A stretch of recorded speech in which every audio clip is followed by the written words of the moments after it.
ദുഃഖവെള്ളി ദിനത്തിൽ കനകമല കുരിശുമുടി കയറി ജില്ലാ കളക്ടർ അർജുൻ പാണ്ഡ്യനും ചാലക്കുടി തഹസിൽദാർ കെ എ ജേക്കബും സംഘവും കനകമല കുരിശുമുടി കയറി മാർത്തോമാ ശ്ലീഹായുടെ തിരുസന്നിധിയിലെത്തി. വിശ്വാസികൾക്ക് തീർത്ഥാടന കേന്ദ്രവും നാനാജാതി മതസ്ഥർക്ക് വിനോദസഞ്ചാര കേന്ദ്രവുമായ കനകമല മാറട്ടെയെന്ന് അദ്ദേഹം ആശംസിച്ചു. എല്ലാ വർഷവും ഇതുപോലെ സ്ഥലങ്ങൾ സന്ദർശിക്കാറുണ്ടെന്ന് കളക്ടർ പറഞ്ഞു. രാവിലെ 7:30 കനകമല ക്ലൈംബ് ചെയ്യാൻ വന്നത് നല്ലൊരു എക്സ്പീരിയൻസ് ആയിരുന്നു. ജില്ലയിൽ തന്നെ ഏറ്റവും പ്രധാനപ്പെട്ട ഒരു പിൽഗ്രിമേജ് സെൻ്ററാണ്. കൂടാതെ തന്നെ ഒരുപാട് വിശ്വാസികൾ ഇവിടെ വരുന്നുണ്ട്, വിശ്വാസികളല്ലാത്തവരും വരുന്നുണ്ട്.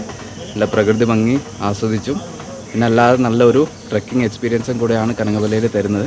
എൻ്റെ ഒരു അഭിപ്രായത്തിൽ എല്ലാവരും ഇവിടെ ഒരു സമയമെങ്കിലും വന്നിട്ടുണ്ടാവേണ്ടതാണ്.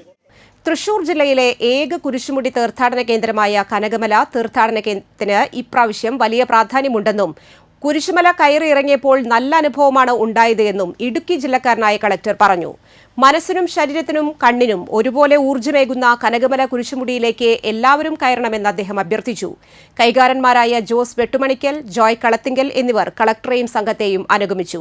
റെക്ടർ ഫാദർ മനോജ് മേക്കാടത്ത്, സഹവികാരിമാരായ ഫാദർ അജിത് തടത്തിൽ, ഫാദർ റെയ്സൻ തട്ടിൽ, കൈകാരന്മാരായ Jose Karukuttikkaran, Joju Chulli, general convener Thomas Kuttikkadan, PRO Shojan D വിധേയത്തിൽ, ജോയ് നെല്ലിശ്ശേരി, കൺവീനർമാർ എന്നിവർ കളക്ടറെയും സംഘത്തെയും സ്വീകരിച്ചു.